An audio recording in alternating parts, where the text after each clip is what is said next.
pues entonces nosotros ya podemos empezar a planear qué vamos a hacer para mantenerlo en una operación correcta.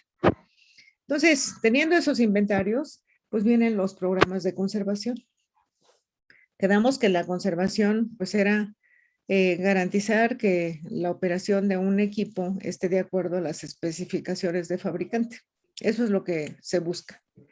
Entonces, para esto hay diferentes formas de hacerlo, pero aquí tenemos, por ejemplo, un programa de revisión. No sé si para todos es claro lo que es un mantenimiento preventivo y un mantenimiento correctivo y un mantenimiento predictivo. ¿Alguien me quisiera decir? Sí, profesora. El mantenimiento preventivo es una programación de una serie de actividades. Están enfocadas en la inspección y el análisis de algo, en este caso es de los equipos médicos, y se hace para tenerlos en correcta función, ¿no? Se puede hacer mediante calibraciones, limpiezas, cambio de partes, etcétera. El mantenimiento correctivo es una serie de actividades que se tienen que hacer ya para restaurar la función normal, en este caso de un equipo médico. Estas no están programadas a diferencia del preventivo. Y el predictivo es un análisis de qué es lo que podría fallar dependiendo de los factores que ya nos muestra un equipo y en el futuro qué va a ser el punto en el que tenemos que enfocarnos para poder corregir el probable error que pueda presentarse. Muy bien. Y una revisión. Una revisión solamente de equipo. Ajá. Consta nada más en ir y realizar rápidamente una mira. Se toman varios parámetros solamente para saber si es el equipo. Se miran los números de serie, se mira el lugar donde está colocado y se mira que sea el equipo indicado que se está marcando. Bueno, digamos que sí, hay algunas cosas complementarias. Así como lo mencionaste, el mantenimiento preventivo es una revisión periódica, ¿no? De las funciones del equipo para garantizar que esté funcionando adecuadamente de acuerdo al fabricante. Para esto, normalmente los fabricantes pues dan una indicación, ¿no? Una sugerencia de la frecuencia de ese mantenimiento preventivo. Pero ingeniería biomédica tiene que hacer previamente esto que se llama categorización del equipamiento por nivel de riesgos. ¿Qué significa esto? Bueno, pues que en toda la gama de equipos, y podríamos decir que, bueno, un hospital con 100 camas, pues puede tener alrededor de 2,000 equipos, ¿no? O puede tener más dependiendo del nivel de hospital que se trate, de el nivel de especialización. Entonces, se tiene que hacer una categorización. Justamente en las teorías de inventarios, pues se habla de cómo vamos a poder hacer una categorización en función de cómo está el equipo en conexión con el paciente. Por ejemplo, ¿cuáles son los equipos de mayor riesgo? Bueno, los equipos son aquellos de los cuales la vida del paciente puede depender, ¿no? Por ejemplo, un ventilador mecánico pulmonar es un equipo de muy alto riesgo, porque si algo pasa con el equipo, pues el paciente puede tener algún problema adicional. El desfibrilador que habíamos comentado, pues es un equipo que se utiliza en casos de emergencia en donde el paciente puede caer en una situación de paro cardiorrespiratorio y después de eso, pues hay maniobras de reanimación cardiopulmonar para tratar de que el paciente nuevamente su corazón empiece a funcionar. Entonces, si empieza a funcionar de una manera desordenada, pues a eso se le llama fibrilación ventricular, que es la arritmia más grave que se puede tener. Y entonces, pues se necesita hacer una descarga eléctrica para, digamos, hacer un reset en el funcionamiento eléctrico del corazón y que vuelva nuevamente a funcionar correctamente, ¿no? ¿Qué pasa si en ese momento el desfibrilador tiene un problema? El paciente puede fallecer. Otro equipo que es también de alto nivel de riesgo, pues las máquinas de hemodiálisis, ¿no? ¿Por qué? Bueno, pues porque el sistema está sacando la sangre del paciente para estarla filtrando y regresándola nuevamente al paciente. Si en algún momento falla o tiene un problema, ¿no? De fugas o de que se rompa un filtro, pues se puede perder una buena cantidad de sangre del paciente y eso lo puede poner en riesgo. En fin, así como eso, pues hay una gama de equipos, ¿no? Y se tiene que justamente hacer la clasificación. ¿Para qué? Para que se pueda también proponer la frecuencia de mantenimiento, la frecuencia de mantenimiento. Entonces, sin embargo, no podemos esperar a que, digamos, los equipos pueden tener un mantenimiento mensual, trimestral, semestral o anual. Pero si nosotros no tenemos un programa que nos permita estar viendo la operación del equipo, también se nos presenta el problema de que cuando genere alguna alarma, no va a ser tan fácil que nosotros lo podamos identificar. Entonces, para eso es muy útil los programas de revisión. Estos programas de revisión para lo que nos sirven es para la verificación de que el equipo esté funcionando correctamente. Nada más. No hay que calibrar, no hay que hacerle nada. Nada más hay que ver que esté funcionando de acuerdo a lo que el fabricante indica. Hay equipos como el desfibrilador que por norma, deben tener junto al desfibrilador una bitácora en donde tienen que registrar el personal que cada turno de enfermería, el equipo debe de ser revisado para ver que esté en condiciones de funcionamiento correcto. ¿Por qué es esto? Tiene dos funciones. Una, que el personal esté familiarizado con la operación, porque no saben en qué momento se va a necesitar. Y en ese momento la gente debe de saber exactamente qué hacer. Y la otra es que sí estemos tranquilos de que el equipo está operando correctamente. Actualmente los equipos, la mayoría tiene sus sistemas de autoprueba. Y en el caso del desfibrilador, ahí periódicamente el equipo hace sus autopruebas para ver que todo esté bien. Y si no, manda unos códigos de error. Entonces, ese aparato llega la enfermera del turno de la mañana, la que le corresponde revisar el carro de paro. No nada más es el desfibrilador, sino es ver que el carro de paro tenga todos los insumos, medicamentos, materiales, las cánulas, en fin, que todo esté perfectamente bien. Inclusive, por ejemplo, que las baterías del marcapaso estén funcionando correctamente. Imagínense que a la hora que ponen un marcapaso, pues resulta que las baterías no están en condiciones, ¿no? Eso es un riesgo, porque se necesita que el marcapaso entre a funcionar por una cuestión de una bradicardia del paciente, por ejemplo.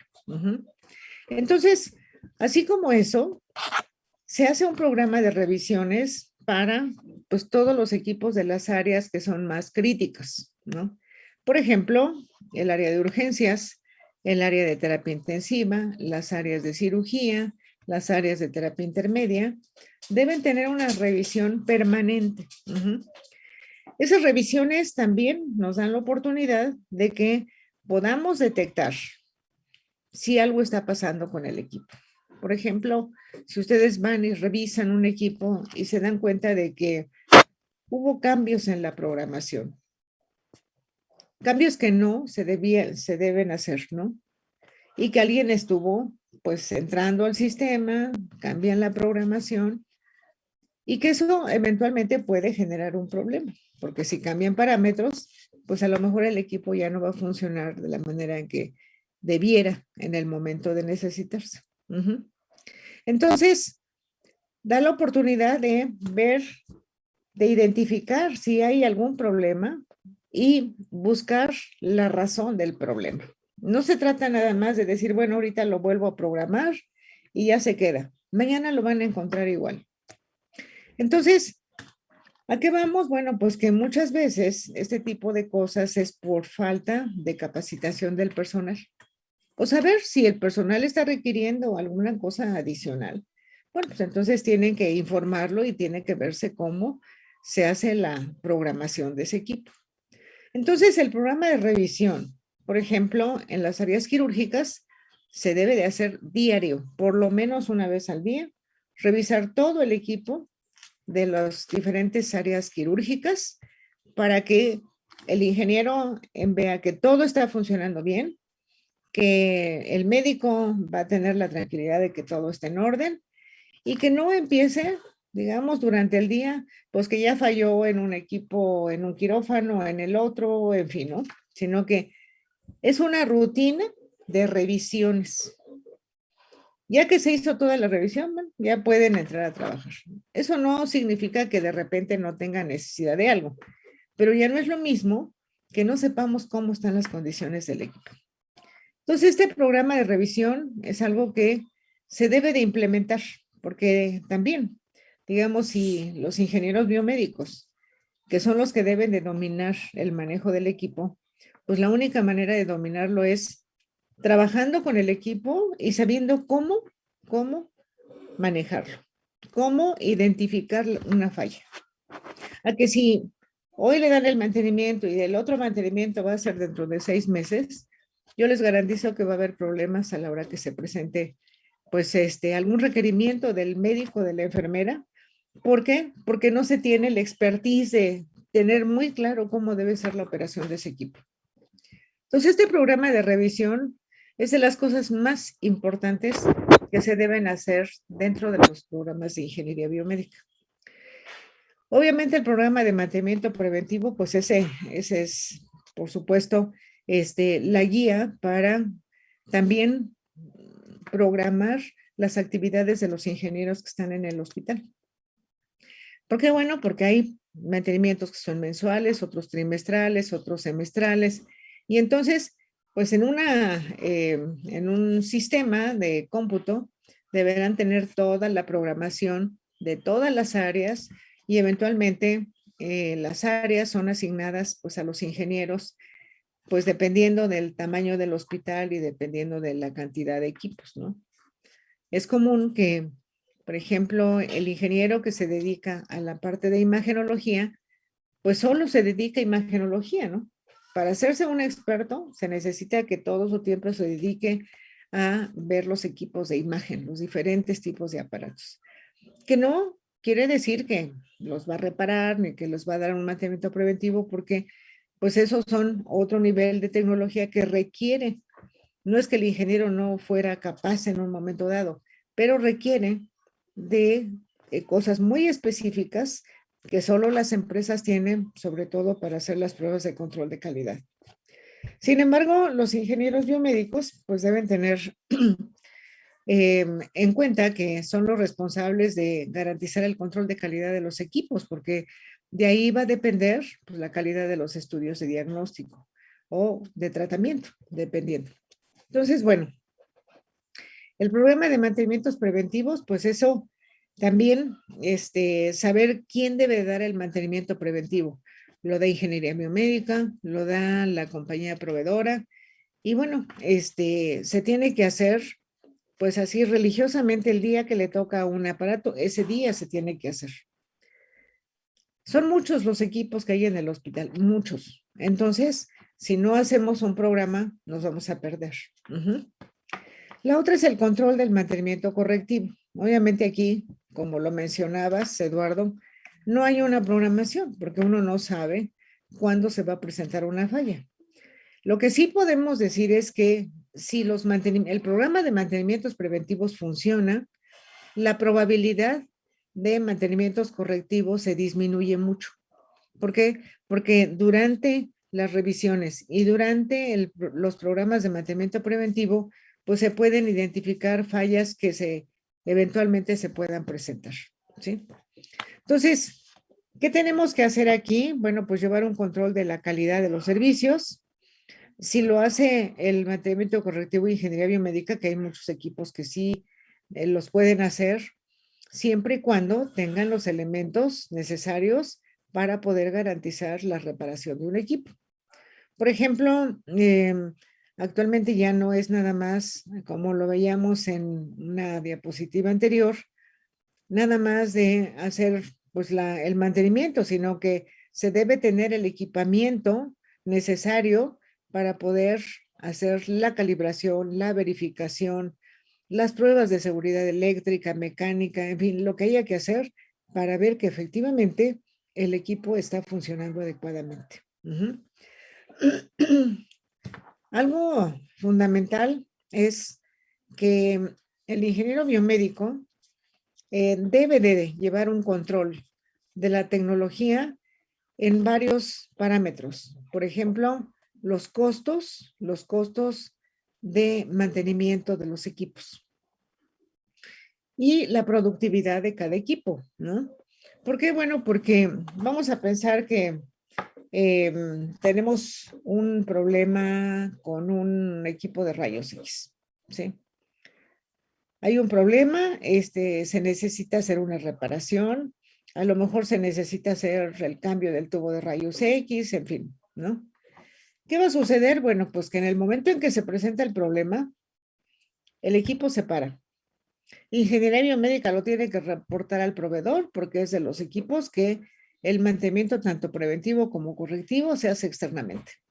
Entonces, a partir de que se reporte, tiene que haber un monitoreo del tiempo en el que se va a volver a restablecer la operación. ¿Por qué es importante esto? Bueno, pues porque imagínense que una falla, pues esa no está programada. Las fallas no se programan. Y entonces, si ese día, ese aparato tenía programados 30 pacientes para toma de placa de rayos X, pues ¿qué va a pasar? Que esos 30 pacientes se van a quedar sin estudio y además se van a sumar a los pacientes que ya están programados para los siguientes días. Sin embargo, esto es, bueno, ve una alteración en el funcionamiento.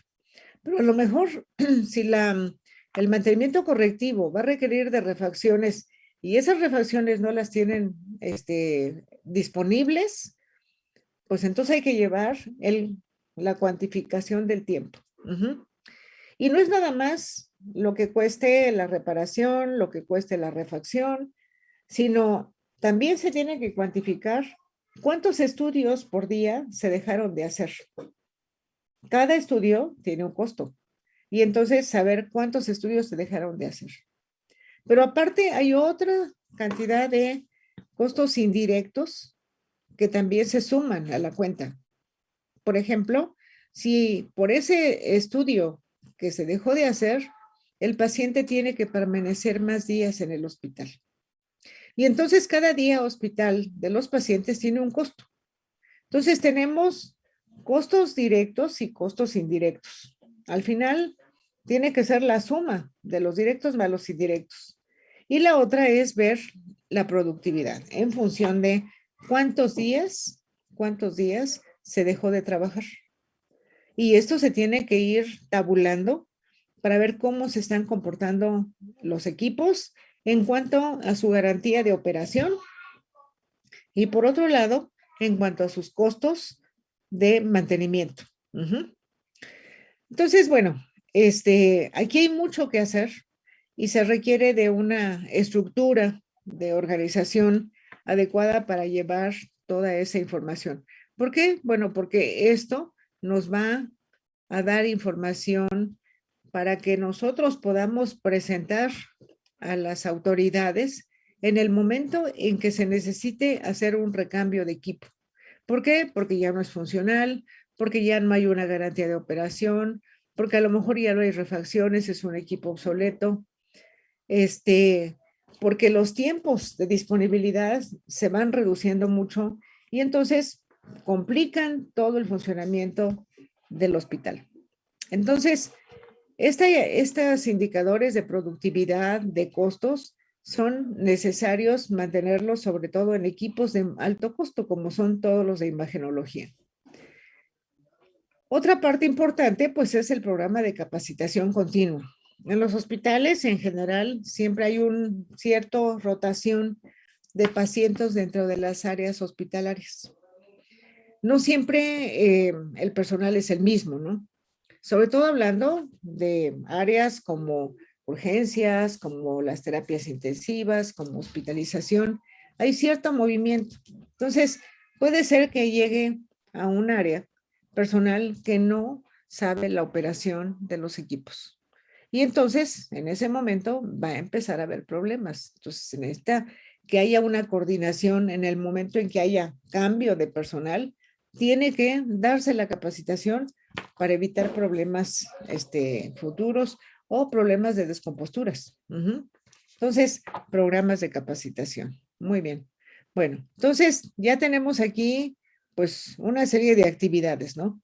No podemos hacer los programas de capacitación si antes no sabemos qué es lo que tenemos y no sabemos en dónde estamos teniendo más problemas. Para eso se necesita la generación de los inventarios funcionales. Entonces, de ahí, pues ya derivamos al programa de mantenimiento preventivo, el control del mantenimiento correctivo y está el punto del predictivo. El mantenimiento predictivo solo lo vamos a poder hacer cuando tengamos parámetros de cómo está el funcionamiento de los equipos. Por ejemplo, si ustedes tienen un electrocardiógrafo en un área de diagnóstico de cardiología, bueno, pues el equipo está en un sitio en donde llegan los pacientes, les hacen el estudio, el personal que maneja el equipo es personal técnico que está capacitado y no se mueve, el equipo está ahí y lo que se hace es que el personal hace el estudio y tiene una cierta vida. Digamos que los accesorios que son de mayor desgaste, pues son los electrodos que se le ponen al paciente para tomar el registro, ¿no? Entonces, se tiene que estimar la vida de ese cable de paciente. Y a lo mejor decimos, bueno, como es el mismo personal, como está preparado, sabe que debe tener mucho cuidado, que no debe jalar los cables, que etcétera, pues a lo mejor tenemos que programar un cable cada 6 meses. De tal forma que cuando ya presente un problema, pues ya tenemos otro cable disponible para hacer el cambio. Sin embargo, hay otras áreas como urgencias. En urgencias, bueno, no es una sola persona la que maneja el equipo, sino que es el que esté, tiene que saberlo manejar y tiene que tomar los registros. Y eventualmente, pues son equipos que son más móviles, ¿no?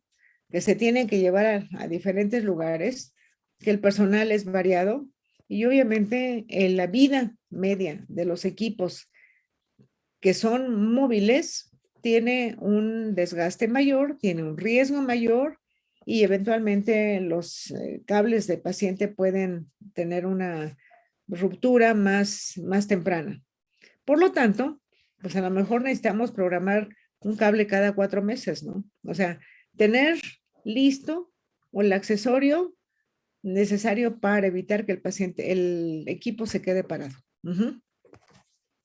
Otro ejemplo pueden ser las baterías. Las baterías actualmente pues hay de diferentes materiales y de diferentes durabilidades, ¿no? Entonces, si una batería de un equipo está calculado que dura 1 año, bueno, debemos de tener el registro de que se cambió esa batería en junio del 2021 y que se deberá cambiar en junio del 2022. Por lo tanto, se debe tener listo ya desde el mes de mayo la batería para que en el momento en que se necesite lo podamos cambiar y el equipo siga funcionando. Entonces, en muchos equipos se puede identificar qué se necesita tener disponible para que el equipo no pare su funcionamiento. Muy bien. Necesitamos el establecimiento de indicadores de desempeño, ¿no? Nuestro objetivo principal, pues es que el equipo esté funcionando en el momento en que el paciente lo necesite o el médico lo solicite, ¿sí? Entonces, debemos llevar un indicador de cuántos días al año el equipo ha estado funcionando, ¿no? Hay equipos que deben trabajar 365 días al año, 24 horas. Hay otros que trabajan solo 2 turnos. Hay otros que trabajan de lunes a viernes y el fin de semana no los trabajan. Depende del área que se trate. Entonces se tienen que establecer esos indicadores de desempeño, ¿no? Por ejemplo, en los equipos de rayos X de imagen, normalmente se hacen contratos de mantenimiento con las empresas proveedoras de los aparatos.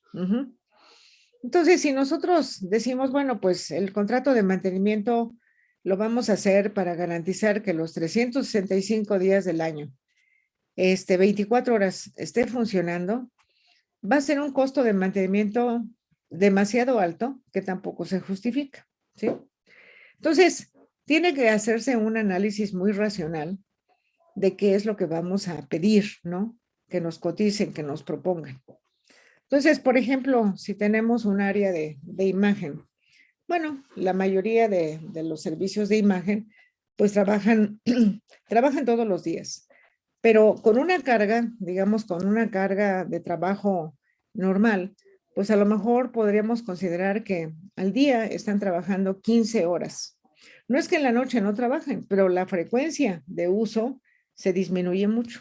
Entonces, a lo mejor 15 horas de trabajo, que sería como de las 7 de la mañana a las 10 de la noche, son 2 turnos amplios en donde el equipo puede estar trabajando permanentemente. Por otro lado, a lo mejor podemos considerar que el servicio trabaja 7 días, pero con programaciones de estudios puede trabajar de lunes a sábado. Entonces, el domingo no lo vamos a contar, ¿sí? Por otro lado, los equipos tienen una programación de mantenimiento preventivo y puede ser que sea trimestral, a lo mejor es trimestral si es un tomógrafo, una resonancia, o es semestral, equipo de rayos X, ultrasonido, o es anual, ¿sí? Entonces, casi siempre puede ser semestral, trimestral. Y entonces, hay otro parámetro. De los 365 días del año, tenemos que quitar 52 días, que serían los domingos, ¿sí? 52 días. Aparte, están los días festivos. Los días festivos no los podemos contar. Entonces, a lo mejor al año puede haber 10 días festivos.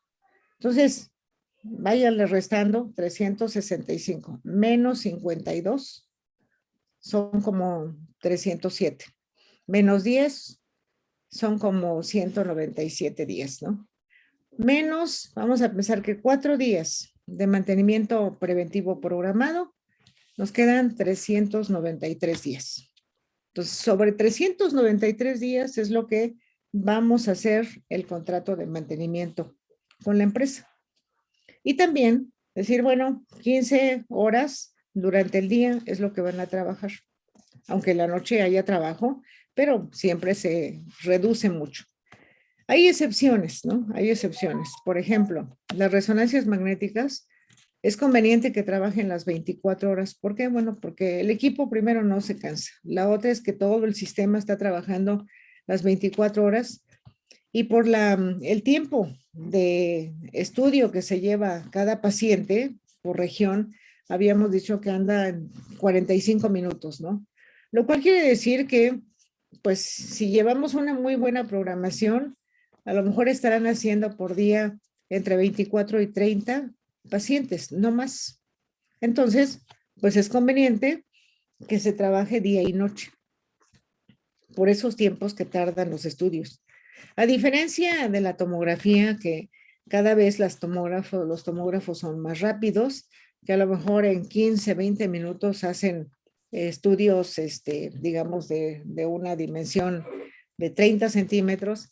Porque eso, pues ya, la adquisición es muy rápida y el procesamiento es otra cosa, pero entonces puede estar pasando cada 20 minutos un paciente. Entonces hay una gran capacidad de hacer estudios de tomografía. En fin, o sea, cada equipo se tiene que evaluar bajo qué condiciones vamos a hacer el programa de mantenimiento. Uh-huh. Hay muchas variantes, muchas variantes. Sin embargo, estos indicadores de desempeño tienen que ver con que si los equipos tienen un contrato de mantenimiento y la frecuencia, digamos, de falla, la tenemos que llevar cuantificada mensualmente. A lo mejor en el mes de enero no tuvo falla de ningún tipo, pero hubo el primer programa de mantenimiento preventivo. Ok, ese está considerado dentro de los tiempos establecidos. Pero a lo mejor en febrero tuvo una falla y resulta que pues se llevó 3 días parado el equipo. Entonces, ¿eso qué quiere decir? Esos 3 días van a representar un porcentaje del tiempo útil. Uh-huh. Y eso lo tenemos que llevar registrado. ¿Por qué? Porque los contratos de mantenimiento, los costos siempre van de la mano con el porcentaje de productividad que nos tienen que garantizar. ¿Sí? Entonces, por ejemplo, de ese tiempo que está establecido en el contrato, de esos 292 días con 15 horas de trabajo durante el día, los 6 días a la semana, y se queda pendiente, se queda parado el equipo 3 días, bueno, eso representa un porcentaje del tiempo útil del equipo y se tiene que revisar.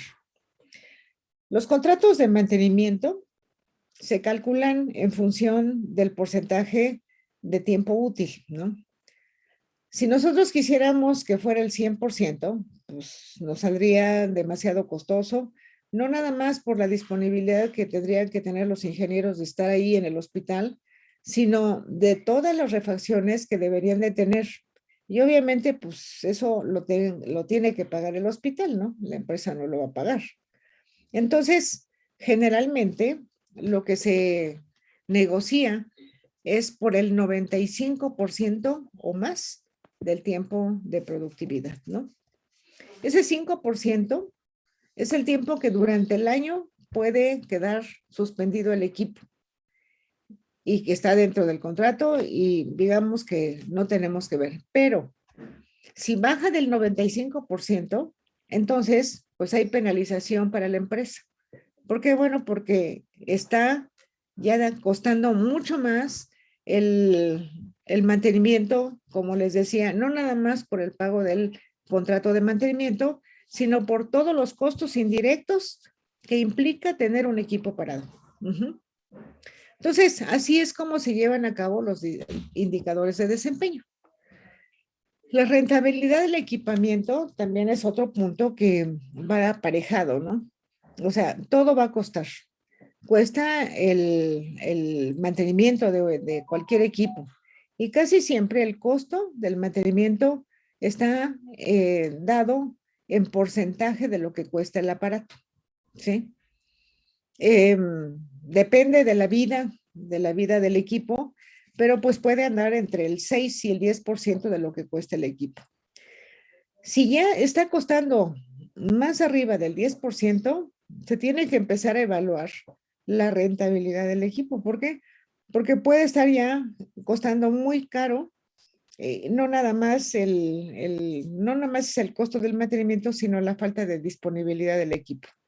Y esos son parámetros que le sirven al ingeniero biomédico para eventualmente decir, a ver, este equipo hay que programar para el recambio, para la actualización, para el cambio de tecnología, dependiendo de lo que se trate. Entonces, esta actividad de la evaluación de la rentabilidad es una de las cosas importantes que tiene que hacer el ingeniero biomédico, porque son sus herramientas para darle a conocer al jefe del departamento, al administrador, al director, en qué momento se tiene que hacer recambio tecnológico, pero con elementos que digan, mire, esto está costando, estos son los impactos que está teniendo este aparato.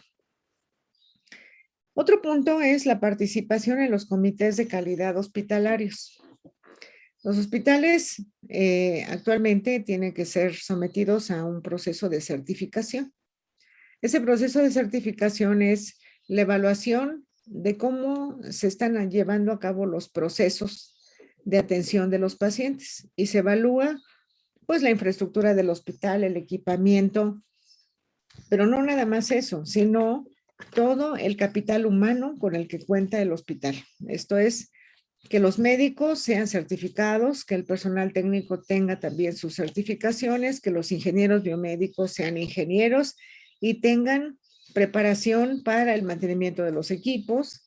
En fin, es toda una serie de documentos que el hospital debe tener para decir, mi personal está calificado, corresponde a su preparación y tiene como responsabilidades tales actividades, ¿no?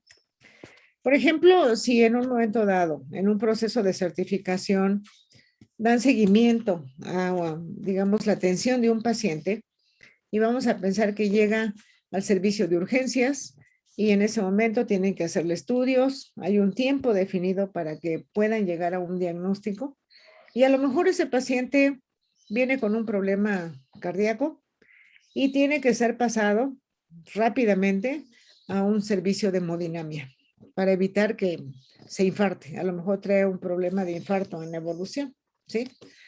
Entonces, cuando los certificadores dan el seguimiento a la atención de ese paciente, pues puede ser que digan, a ver, el procedimiento lo hizo el doctor Pérez. Ok. Para que pueda hacer un procedimiento de ese tipo, pues el médico tiene que ser cardiólogo, debe tener una especialidad en intervencionismo, en fin, ¿no? Y con esa información tienen que ir a recursos humanos del hospital y pedir el expediente del doctor Pérez. Y ahí debe de decir si es médico cirujano, aquí está su título, su cédula, hizo cardiología, aquí está su cédula de cardiólogo, pero además hizo la subespecialidad de intervencionismo. Aquí está su documento, ok, está correcto. Pero no sería posible, o no es lo correcto, que el médico, aún siendo cardiólogo, si no tiene la certificación de la preparación como intervencionista, haga un procedimiento de intervencionismo. En ese momento, pues el hospital tiene obviamente llamados de atención de cómo es posible que alguien que no está preparado esté haciendo procedimientos que pongan en riesgo la vida del paciente. Y no nada más es con los médicos, ¿no? Por ejemplo, si los evaluadores llegan a donde está un área quirúrgica y en el área quirúrgica pues se van a las cédulas de mantenimiento de los equipos, ¿no? El equipo se le dio mantenimiento en el mes de mayo. Ok, está bien. El próximo mantenimiento a lo mejor es en el mes de noviembre. Muy bien. ¿Quién lo hizo? Ah, pues es el ingeniero Vázquez. Ok, ingeniero Vázquez. Tienen que ir a recursos humanos y decir, a ver, necesitamos el expediente del ingeniero Vázquez, ingeniero biomédico. No tiene título, no tiene cédula, no es ingeniero todavía. Eso está penado por la ley. Ustedes cuando lleguen a los hospitales, antes de que tengan su título y su cédula, y que van a hacer, por ejemplo, un servicio social o van a hacer prácticas hospitalarias o alguna cosa, ustedes no tienen la autorización de ninguna manera para hacer un mantenimiento solos. Mucho menos poner en una etiqueta ingeniero cuando no son ingenieros todavía. ¿Por qué? Porque esto lo pueden identificar los auditores. Al igual que llegan a lo mejor, ven las cédulas de mantenimiento y resulta que el mantenimiento se tenía que haber hecho en el mes de septiembre pasado. Entonces dice, a ver, septiembre, ¿cómo? Estamos en octubre. No, bueno, pues lo que pasa es que ya se lo van a dar. No, no, no. Aquí es el mantenimiento se tiene que hacer cuando se dice que se debe de hacer. Porque si no, el equipo puede no estar operando bajo condiciones correctas. Ujú. Entonces, justamente, bueno, pues esos son los procesos de certificación. Y los ingenieros biomédicos, sobre todo los responsables del Departamento de Ingeniería Biomédica, deben participar justamente en esos comités de calidad. El comité de calidad es el que se encarga de los procesos de certificación. Pero no nada más eso. Hay el comité de farmacia, porque ya vimos que, bueno, la farmacia también tiene una serie de equipos que también tienen que ver con el impacto y la seguridad en la atención del paciente. Uh-huh. También en los hospitales deben tener un comité de adquisiciones. Y ese comité de adquisiciones, pues es el que analiza en un grupo multidisciplinario las necesidades de cada una de las áreas para saber qué requerimientos debe de cumplir el equipo que están solicitando. Uh-huh. No nada más es que los médicos digan, no, pues yo quiero el equipo que es el último grito de la moda. No, o sea, hay que ver qué necesita el hospital, qué tipo de pacientes, qué estudios se van a hacer, cuántos se van a hacer diario, para ver el tipo y capacidad de los aparatos que se requieran. Entonces, tiene que participar en esos comités multidisciplinarios, pues el jefe del departamento de donde se va a querer comprar equipo, el administrador del hospital, puede estar el director médico, el ingeniero biomédico, el jefe de mantenimiento por los suministros que debe de dar, en fin, depende de lo que se vaya a analizar, es cómo se conforman las reuniones del comité de adquisiciones. Este es un punto muy importante de participación del ingeniero. Lo ideal, obviamente, es que el ingeniero participe en todas las adquisiciones de equipamiento del hospital. ¿Por qué? Porque ustedes van a aprender una metodología para ver cómo hacer esas evaluaciones tecnológicas. Y siempre es necesario que participe pues los usuarios, ¿no? Y también el administrador, que finalmente pues el administrador es el que va a solicitar el dinero, ¿no? Y es el que tiene que ver con justamente la rentabilidad de ese equipo, ¿no? Porque si van a hacer una inversión, pues esa inversión tiene que dar resultados, tiene que dar frutos. Porque si piden un equipo, sí, muy sofisticado, muy padre, está todo muy bien, pero no tienen el número de pacientes que previamente dijeron que iban a tener, ese equipo no se está haciendo rentable. Uh-huh. Entonces, bueno, justamente en los comités de calidad es donde hay esa participación, ¿no?, del ingeniero biomédico. También es importante que sepan que aun cuando ustedes tuvieran la posibilidad de decir, a ver, ingeniero, necesitamos comprar pues una máquina de anestesia. Que ustedes, así, solitos, digan, miren, la mejor máquina es la máquina Dreger y tiene que ser con tal y tal cosa, ¿no? Digo, le están dando un voto de confianza, pero seguramente que eso no va a ser la mejor decisión. ¿Por qué? Porque no le preguntaron al anestesiólogo, porque no les preguntaron al cirujano el tipo de procedimientos que van a hacer. Dependiendo de lo que van a hacer en ese quirófano, pues también son los requerimientos de esa máquina de anestesia. Uh-huh. En fin, siempre este tipo de análisis se debe de hacer en ese grupo multidisciplinario para que los ingenieros biomédicos sepan cuál es la necesidad del médico, del cirujano, del anestesiólogo, de la enfermera, del químico, de esto, y en base a eso, desarrollar todo un proceso de evaluación hasta llegar a presentar las diferentes opciones y en ese comité tomar decisiones. Y entonces son decisiones consensadas, no son decisiones de un ingeniero. Porque lo más seguro es que si el ingeniero dice yo lo quiero verde, el doctor va a decir yo lo quiero azul.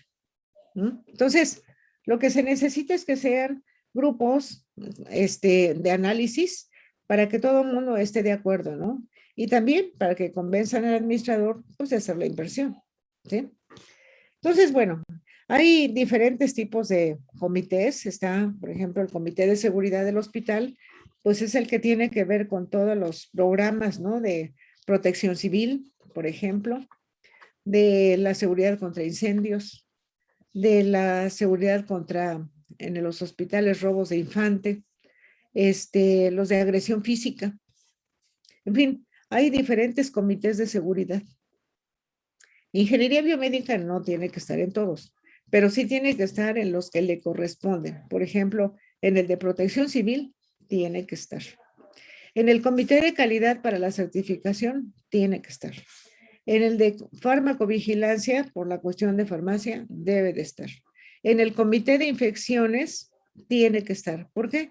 Pues porque el equipo médico siempre o en muchas ocasiones está en contacto con el paciente. Por la cuestión de las centrales de equipos y esterilización, tiene que haber un control de calidad. Entonces, todo lo que tiene que ver con control de infecciones, los ingenieros biomédicos deben de participar. Entonces, esa es la participación en los comités de calidad hospitalaria. Cuando ustedes ya participen en esto, es importante que se reconozca por parte de la organización que ustedes tienen voz y voto en esos comités. Entonces, es un nivel también de decisión.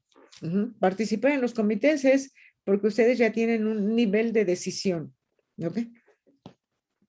Bueno, obviamente el programa de actualización, renovación o recambio tecnológico, pues eso lo vamos a tener en el momento que tengamos todo lo anterior, ¿no? Todo esto va a permitir que ustedes desarrollen los programas de actualización, renovación o recambio tecnológico. Los hospitales, llámese públicos o privados, tienen que funcionar como una empresa. Una empresa, bueno, pues tiene sus presupuestos, tiene su proyección, ¿no? De gastos durante el año, tiene también su plan de inversiones.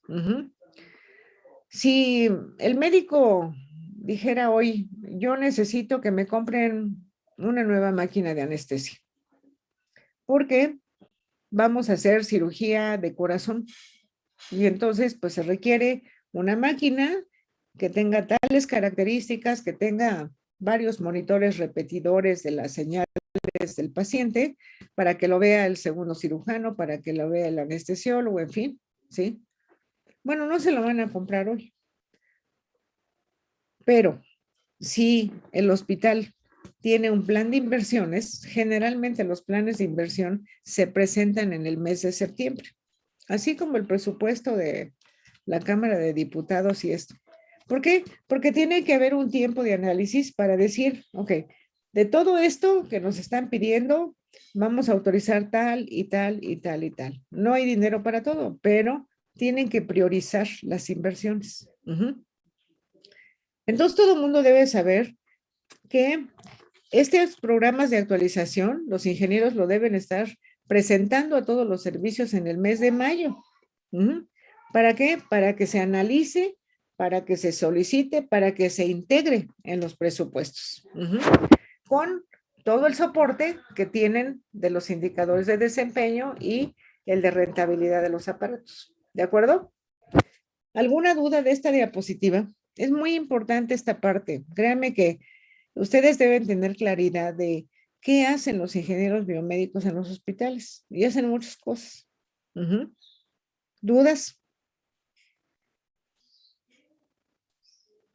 No, profesor. ¿No?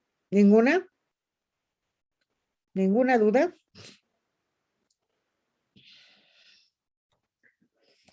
Por ejemplo, digamos en equipos en donde anualmente las empresas están sacando nuevos softwares, pues igual, no necesariamente quiere decir que se tengan que recambiar el equipo, pero sí hay programas de actualización y justamente la adquisición de softwares es pues hacer una actualización y es, digamos que poner a punto el equipo para que tenga las funciones que los médicos necesitan, ¿sí?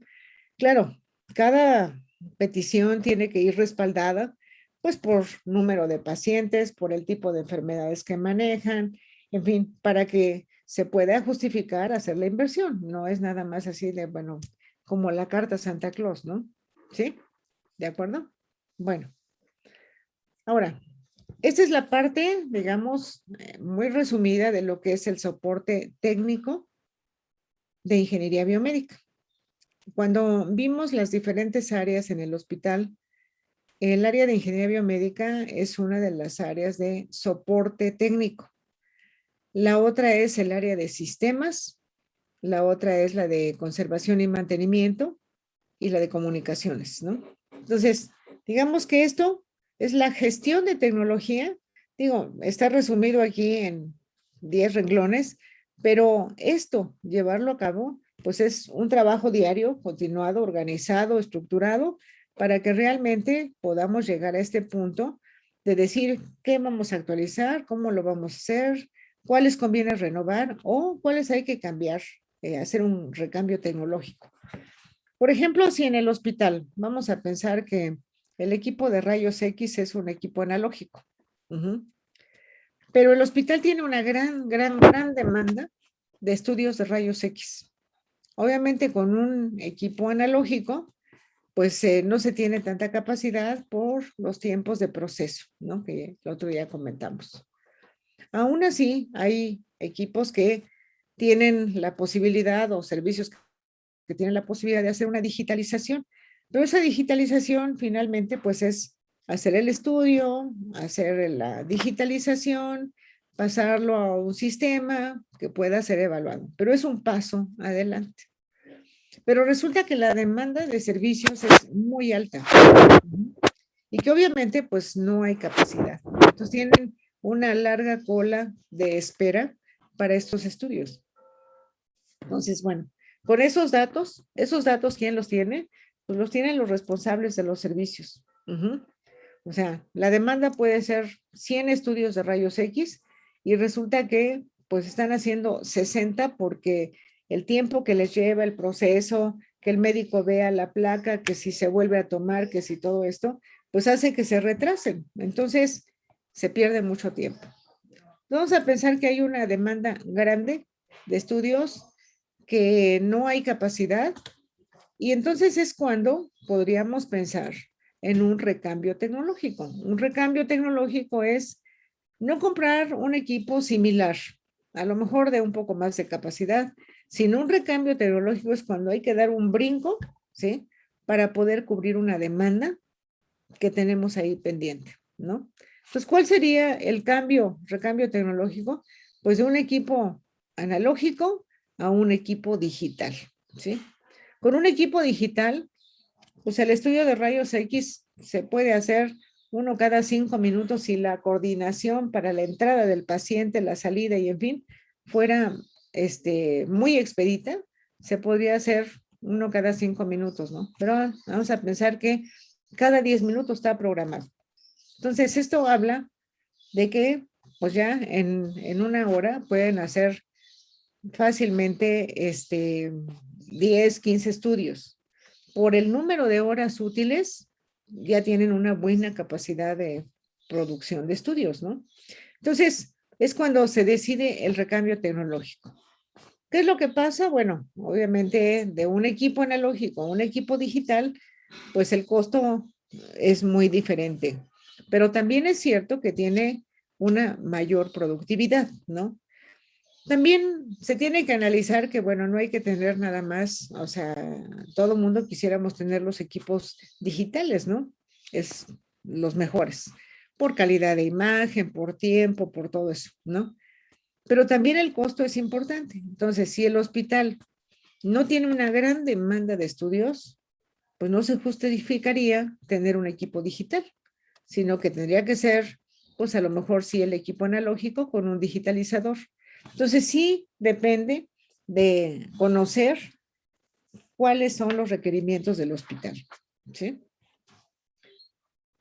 Muy bien, bueno, ahora tenemos muchas oportunidades de hacer cosas en el hospital. El hospital no es una organización que esté estática, al contrario, es una organización muy dinámica. ¿Por qué? Porque vean ustedes cuántas áreas tenemos en el hospital. Muchas, o sea, todas las de diagnóstico, todas las de tratamiento, las de rehabilitación, consulta externa, todo eso, ¿no? Y en todo ese conjunto de equipos, siempre va a haber necesidad de recambios de tecnología o de actualización. Entonces, por eso se tiene que hacer un programa justamente por departamentos para ver cómo está la situación de los equipos, cuáles son los que eventualmente se requiere que se actualicen, cuáles conviene que se haga el cambio de equipo o el recambio tecnológico, nueva generación de tecnología. Entonces, cada vez que se hace un recambio tecnológico, cada vez que se hace una actualización en un servicio, pues tiene que ver con ver la infraestructura que se necesita para que la nueva tecnología funcione correctamente. Otra vez no podemos ver el aparato solito, sino lo tenemos que ver con todo lo que necesita alrededor para funcionar bien. ¿Sí? Otro punto son la ampliación de los servicios, ¿no? Vamos a pensar que en el hospital, bueno, tienen pues necesidad de ampliar a lo mejor las áreas de terapia intensiva. Bueno, ese es todo un proyecto, ¿no? Un área de terapia intensiva es un área compleja que debe tener pues el diseño, la infraestructura y la tecnología necesarias para que funcione como terapia intensiva, ¿no? Ahora cuando estuvo el asunto del COVID, ¿no? Se decía, no, bueno, pues tienen que ampliar la capacidad en camas. Sí, la capacidad en camas pues, sí se puede ampliar, ¿no? Pero no significa poner más camas, nada más, camas, ¿no? No sé si alguien tuvo oportunidad de ver la habilitación que hicieron en el centro Banamex. ¿Alguien la vio? ¿Alguien tuvo alguna noticia de cómo estaba?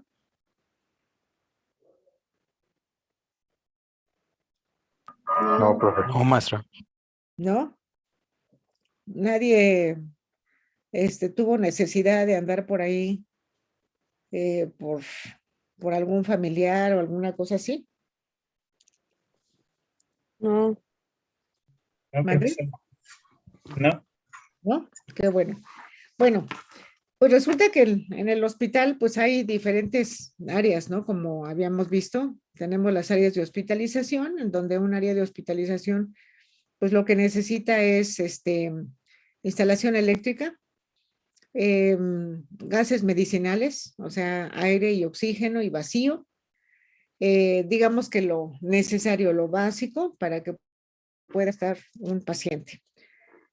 Afortunadamente, la mayoría de los pacientes que llegaron al hospital, a este tipo de hospitales habilitados, pues es porque no requerían más allá de apoyo de oxígeno, el manejo con medicamentos, vigilancia del personal médico y de enfermería y permanecer ciertos días en vigilancia.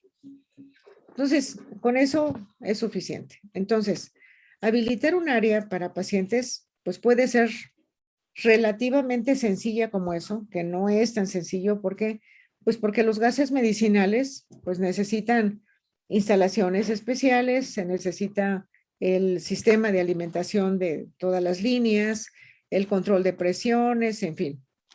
Y obviamente, bueno, la alimentación eléctrica. Sin embargo, pues son áreas que se pueden habilitar.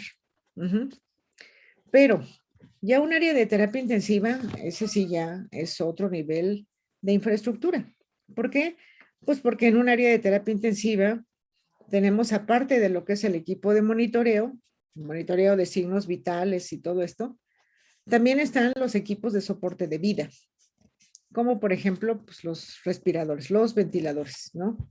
Ventiladores, sistemas de infusión para medicamentos que son más delicados, en fin, o sea, es toda una infraestructura para poder darle al paciente lo que necesita en un caso crítico. Entonces, habilitar áreas de terapia intensiva, pues no es lo más fácil ni lo más sencillo de implementar. Y la otra cuestión es que los equipos deben de ser operados por personal que tenga el conocimiento y la experiencia para hacerlo. Entonces, cuando se hablaba de que, no, pues se necesita que traigan 200 ventiladores. Bueno, 200 ventiladores significa tener 200 camas de terapia intensiva, 200 equipos de monitoreo, o sea, todo lo que necesita para un sitio de terapia intensiva. Pero más allá de eso, de la parte, digamos, material, tecnológica, el problema es el personal, ¿no? O sea, no es lo mismo el médico que puede manejar al paciente en hospitalización, al médico que maneja un paciente en terapia intensiva. O sea, la preparación y la experiencia es otra cosa. Entonces, el tener camas de terapia intensiva implica médicos intensivistas, enfermeras intensivistas, personal de inhaloterapia, o sea, y todos los recursos materiales para poder mantener al paciente. Entonces, esta ampliación de servicios, pues hay que ver cómo se debe de hacer, ¿no? Y ahorita, en esta temporada de pandemia, bueno, pues los ingenieros tuvieron que trabajar mucho con la gente de mantenimiento, con todos para, de alguna manera, ayudar a que tuvieran los hospitales mayores capacidades, ¿no? En los hospitales privados, pues lo que hicieron fue tener un área, o sea, separar un área para lo que son los pacientes de COVID y la otra para lo que son los pacientes sin COVID, ¿no?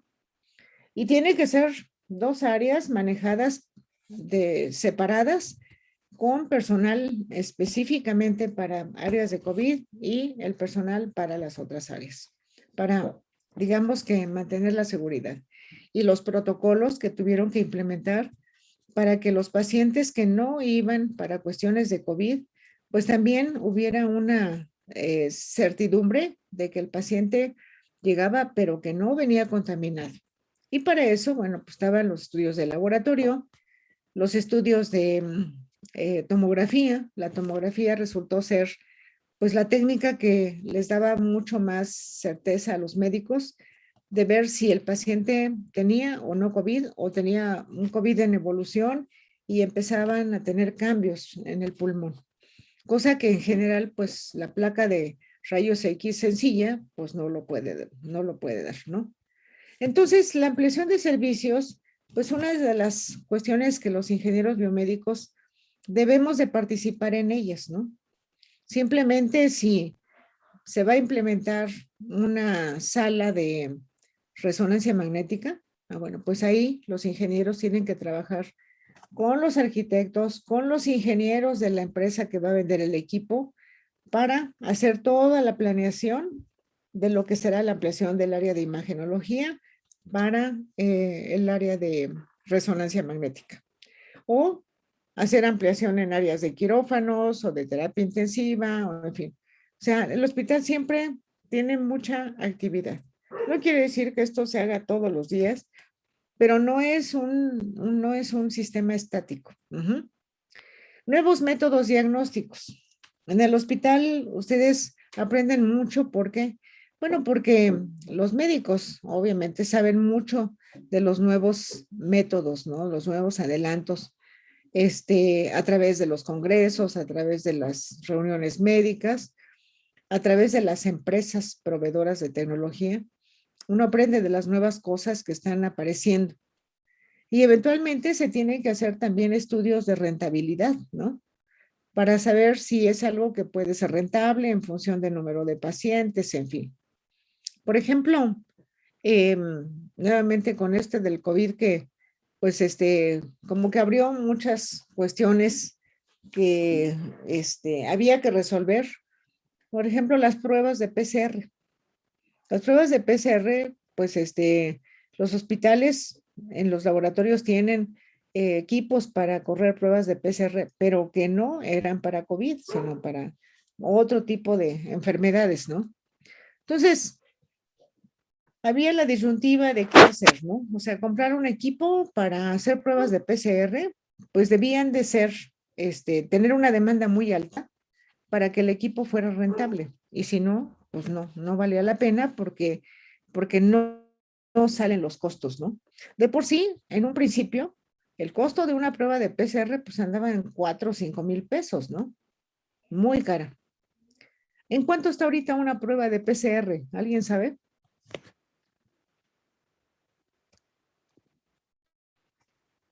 No, ¿Alguien sabe profe. cuánto cuesta? Creo que como 700 pesos. No. No, está, si no mal recuerdo, en 300, creo. No. PCR. O sea, hay 3 pruebas para COVID. Una es la de PCR, que es la del laboratorio. Está la de antígeno y están las de anticuerpos. Son 3 pruebas. Y hay otras, ¿no? Pero digamos de las ahorita comerciales. O sea, nosotros, ¿Mande? a nosotros que tuvimos, bueno, nosotros tuvimos COVID y nos ofrecieron una como en 7,000 pesos, por ahí así. No te escucho bien, más fuerte. Ah, que nos ofrecieron una como en 7,000 pesos, más o menos. ¿Pero cuánto? 7,000. 7,000. Ok, bueno. Pues sí, esto seguramente fue muy al principio. Después empezaron a requerir más pruebas. Entonces ya varios laboratorios empezaron a tener disponibilidad de equipos para pruebas de PCR. ¿Por qué? Bueno, pues porque el tiempo, o sea, no nada más era el costo, sino el tiempo. Tardaban hasta 5 días en dar el resultado de la prueba de PCR. Y muy caras, ¿no? Entonces, de repente empezó a haber más laboratorios que implementaron las técnicas, ¿no? Actualmente la prueba de PCR pues debe de andar como por 2,000 pesos, ¿no? ¿Por qué? Porque se están haciendo muchas pruebas. Entonces es una manera de amortizar los costos, ¿sí? En la medida que se hacen muchos estudios, los costos empiezan a bajar. Ahorita las pruebas de antígeno pues puede ser desde 300 hasta 900, depende de dónde. Y el tiempo en el que dan el resultado puede ser media hora, 15 minutos, ¿no? Entonces, vean ustedes cómo algo que empezó siendo sumamente costoso porque no había capacidad, no había disponibilidad, pues con la demanda tan grande que hay y que sigue habiendo, pues los costos obviamente ya se abatieron, ¿no? Seguramente el costo propiamente de los equipos ya hasta se amortizó. Entonces, pues, lo que se paga es justamente pues los gastos de operación, reactivos y demás cosas, ¿no? Entonces, los nuevos métodos diagnósticos pues son siempre una oportunidad para los hospitales de ampliar sus servicios y obviamente cualquier equipo que se adquiera en la condición que sea por compra, por renta, por comodato, como sea, nosotros como ingenieros biomédicos tenemos que saber qué necesita el equipo para preparar esa infraestructura junto con la compañía, echar a andar el equipo y ver cómo van a ser las condiciones de operación. La otra son, pues, tecnología para nuevos tratamientos, o sea, también, o sea, siempre va a haber nuevas formas de dar tratamientos a los pacientes, ¿no? Hace unos meses salió un artículo que hicieron a nivel internacional, la empresa Deloitte, no sé si ustedes ubican Deloitte.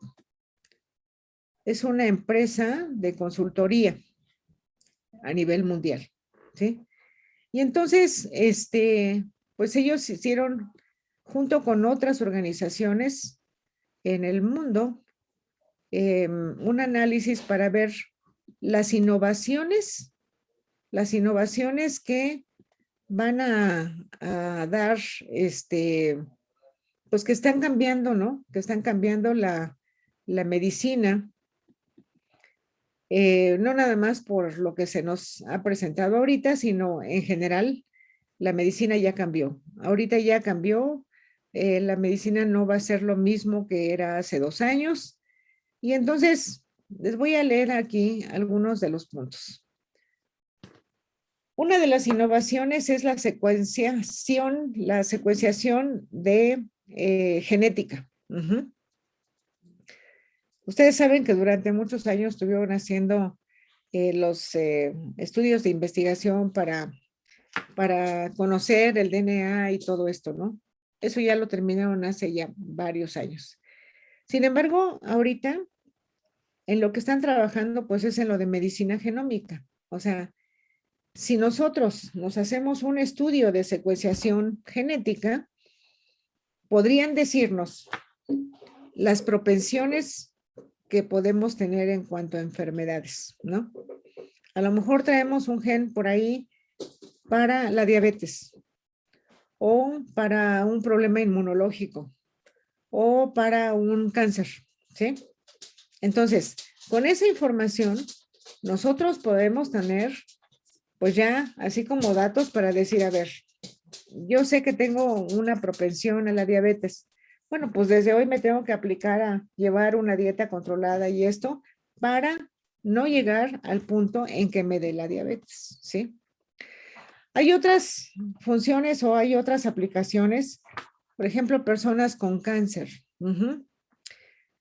Detectan un problema de cáncer y entonces en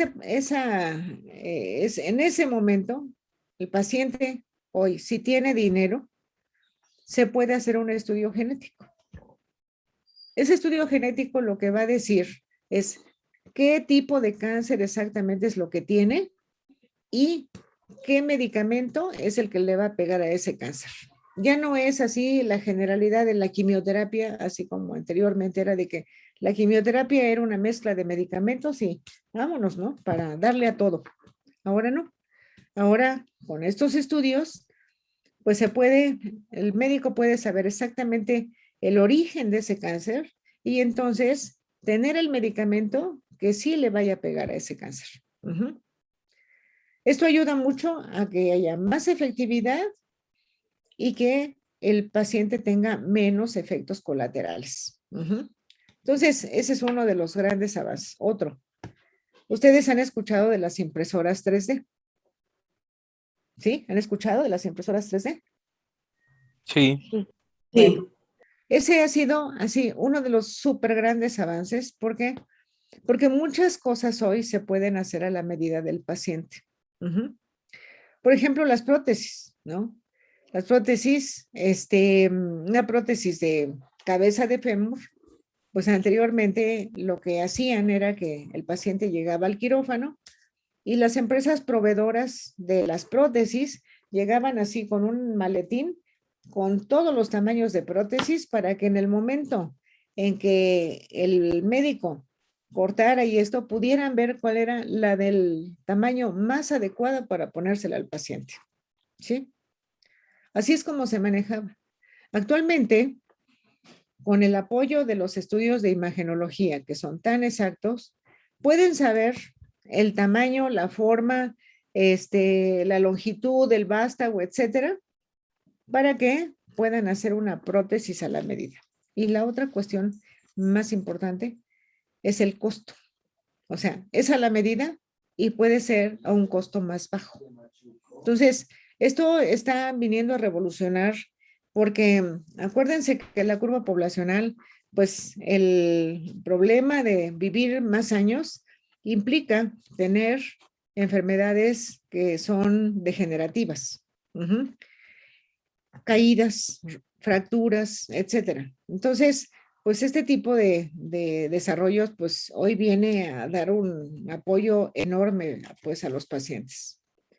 La inmunoterapia, tratamientos con gran potencial para ampliar la sobrevida de pacientes con problemas, pues de autoinmunes o problemas de cáncer, ¿no? La inteligencia artificial. ¿Qué es la inteligencia artificial? ¿Quién nos platica?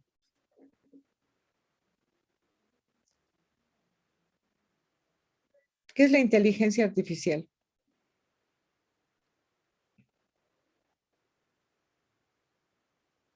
Yo ya pedí una por aquello de las dudas.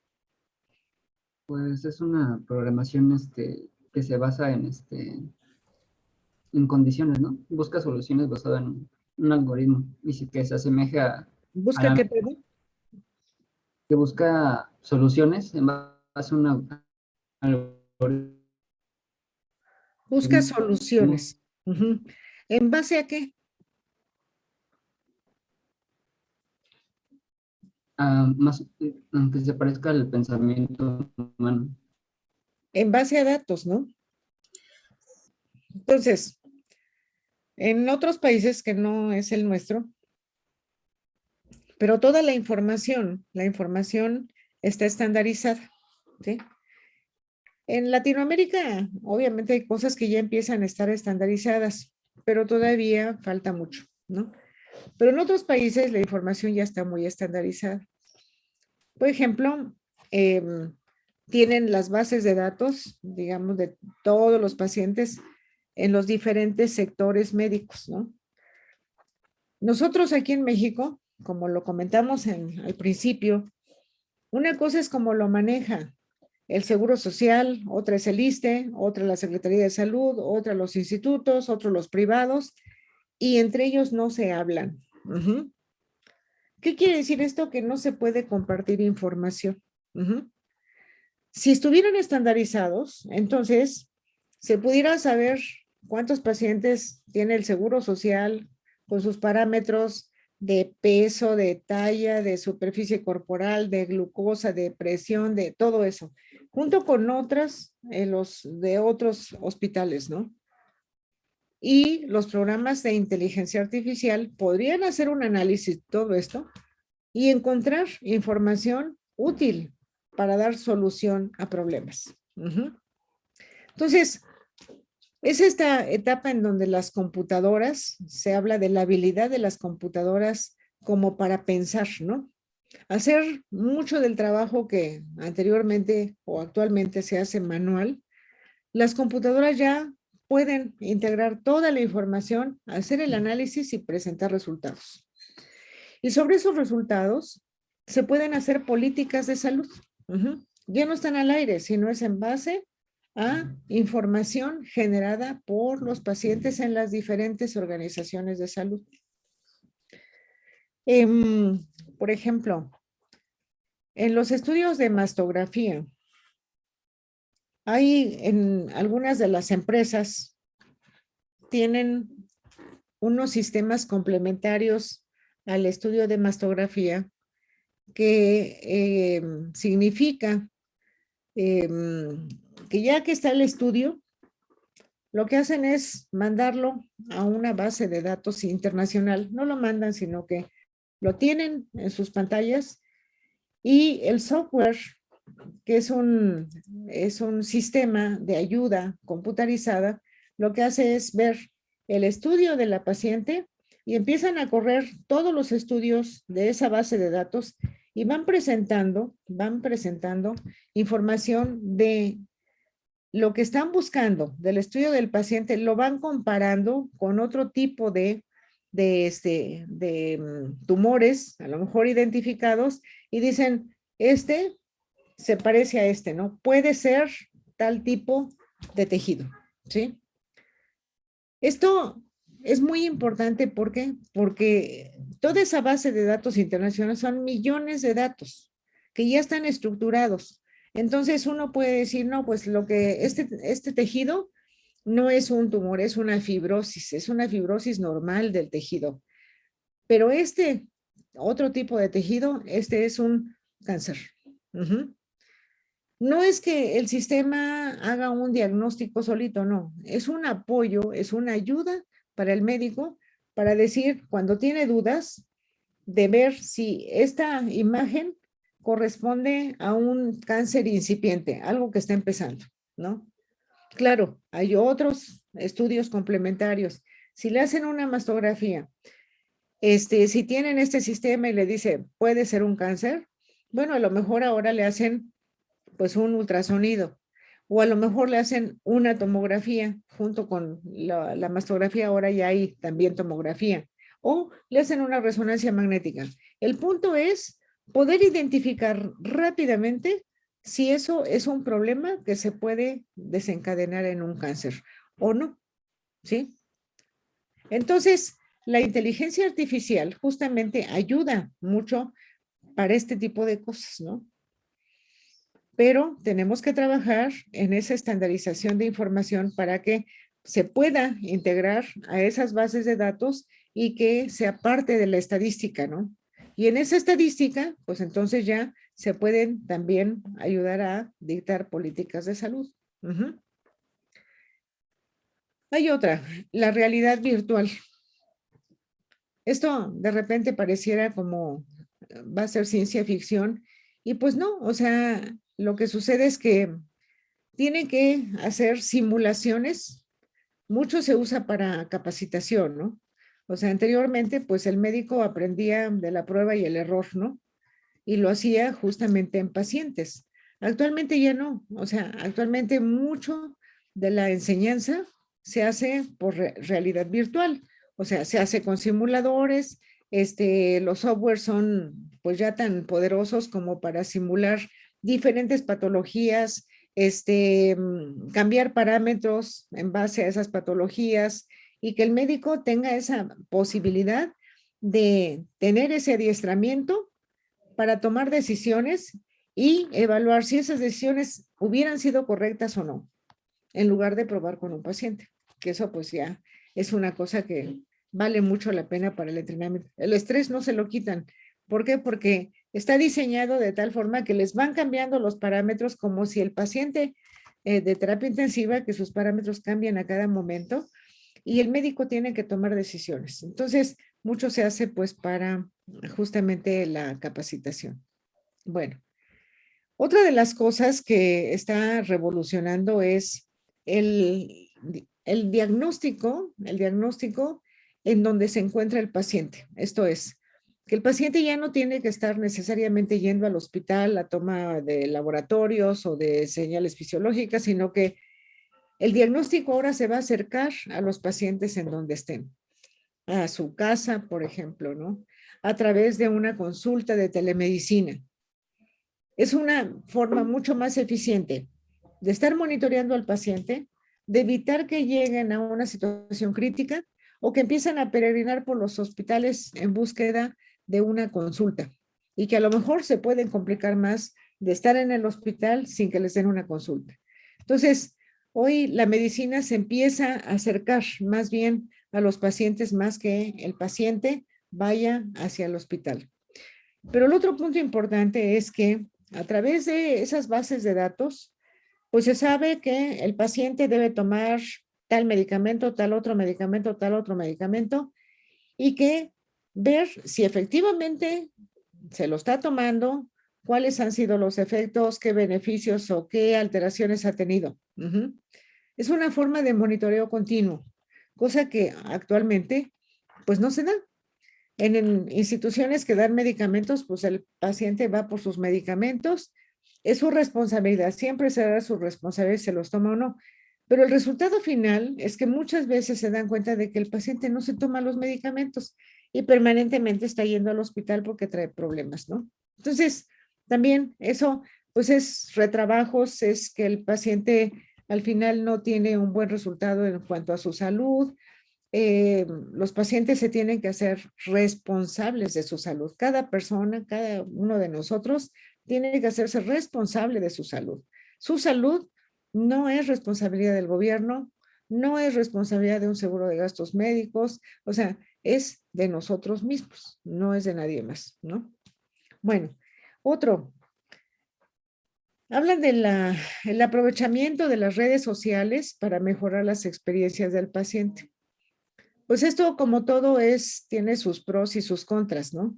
Sobre todo que muchas veces en las redes sociales hay información que es correcta y otra que no es correcta. Entonces, puede ser un arma de dos filos si el paciente, como sucede muchas veces ahora, que a veces para soluciones de salud, pues ponen ahí la receta sencilla de tómate un té de alfalfa y con eso te va a bajar la presión y no vas a necesitar antihipertensivos. Y a la mera hora resulta que se descontrola el paciente y se mete en un problema mayor, ¿no? Entonces, pues las redes sociales como un medio de comunicación, de información, sí funciona siempre y cuando sean sitios en donde la información sea fidedigna. De otra manera, pues puede generar, como lo hace, muchos conflictos o subir información que nada tiene que ver con algo positivo para el paciente. Pero bueno, Hoy por hoy, pues las redes sociales no las vamos a eliminar, o sea, ya llegó para quedarse también y pues tendrán que ver la manera de cómo controlar, sobre todo desde el punto de vista médico, la información que pueda llegar a los pacientes. Otras son los biosensores y los seguidores, ¿no? Ya desde hace unos años están, pues, lo que se llama actualmente la tecnología vestible. Esa tecnología que está al alcance, pues, de las personas, ¿no? Al principio empezó como una moda, ¿no? Los famosos teléfonos, los teléfonos en donde se puede monitorear la frecuencia cardíaca, la saturación de oxígeno, algunos otros parámetros, por ejemplo, de ejercicio, el número de pasos, el número de calorías, etcétera, ¿no?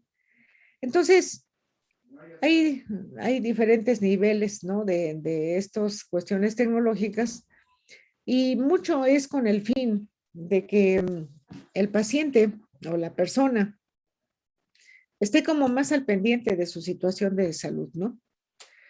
Por ejemplo, si de repente la frecuencia cardíaca se eleva sin una razón real, pues entonces avisa, ¿no? De que está teniendo una frecuencia de 100 cuando está sin actividad, ¿no? Entonces tienen que empezar a ver, pues, por qué se está alterando esa frecuencia cardíaca sin razón. O la otra es,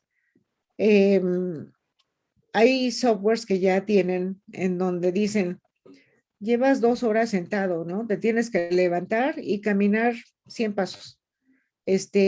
No has tomado agua, debes tomarte 250 litros de agua. Entonces, ahí de repente es una cuestión que llega a ser complicada en el sentido de que, pues, lo traen estresado al paciente por todas las cosas que le están mandando decir. Pero, ¿cuál es el objetivo de esto? Bueno, el objetivo es que la persona pues ponga más atención a su salud, ¿no? Y que si ya tiene un plan, digamos, de ejercicio, de comida, de todo esto, pues lo debe de llevar de alguna manera controlado, ¿no? Porque si no desayuna y come hasta las 3 de la tarde y luego se la pasa sentado todo el tiempo y luego no camina y luego, todo eso, pues hay una descompensación. Entonces, lo que buscan es acceder a cambiar ese concepto de estilo de vida para una vida más saludable, ¿no? Nuevamente, es tratar de que la persona tome, digamos que el control de su salud, ¿no? Entonces son los biosensores y lo que son los seguidores, ¿no? Que son los que están permanentemente viendo uno que hace y avisa de lo que debe de hacer, ¿no? Entonces, también esto pues es una ayuda. ¿Por qué? Porque una persona que está teniendo, no sé, alteraciones de glucosa, alteraciones de presión, bueno, se puede estar alimentando esa información a este sistema y de repente bajarlo y transmitírselo al médico y decir, esto es lo que me está pasando, doctor. En lugar de tener que ir a lo mejor a un hospital a ver si le ponen un holter y luego no hay disponibilidad y luego etcétera, etcétera. Esto no va a ser un holter, pero sí va a dar una información de que está teniendo el paciente alteraciones y eventualmente con eso decir, bueno, ahora sí le vamos a programar un estudio específico para ver qué está sucediendo. Entonces, es una forma de acercar estos sensores, ¿no? Al paciente para que el médico pueda tener una información pues más fidedigna. Ahora, los relojes pues no son así la gran exactitud porque pues tienen sus detalles, pero sí es un sistema que ayuda a monitorear al paciente, eso definitivamente, ¿no? Bueno, otro pues es el cuidado de los pacientes, ¿no? Se habla también de que pues la población estamos entrando a una edad en la que se necesita cuidados, ¿no? Y entonces los cuidados de día, las personas que tienen alteraciones, por ejemplo, neurológicas, el Alzheimer, que necesitan ya de otro tipo de cuidados, pues tienen que pensar en cómo hacer para resolver este problema de salud. ¿Por qué? Porque muchas veces esas personas pues, están abandonadas porque no hay nadie que pueda hacerse cargo de ellas. y la otra es el costo que implica el cuidado, ¿no? Entonces, a nivel mundial y sobre todo Europa, pues tiene una población vieja, vieja, vieja, ¿no? Y nosotros ya estamos en ese proceso. Entonces, bueno, la telemedicina, por supuesto que está siendo pues una alternativa, esto no es nada nuevo, tiene muchos años, sin embargo, no se le había dado pues el impulso y esperemos que ahorita pues ya no se deje, ¿no? No se abandone el proyecto, porque ahorita, bueno, todos los médicos también tuvieron que cambiar su forma de operar, porque si no, no tenían pacientes. Obviamente, entre la preocupación de la contaminación y lo que sea, hubo meses en donde no había manera de ver a ningún médico, porque pues todos estábamos guardados, ¿no? Y ellos también. Actualmente, los médicos se han tenido que reinventar su forma de atender a sus pacientes. Y en principio mucho es por telemedicina. Ya eventualmente si el paciente requiere de una hospitalización, requiere de otras cosas, pues entonces el médico ya los va guiando. Entonces, pues vean ustedes que la tecnología va para adelante, o sea, a todo problema tiene que haber una solución. Los sistemas informáticos, pues son parte de lo mismo, o sea, es el trabajo de estandarización que se tiene que desarrollar.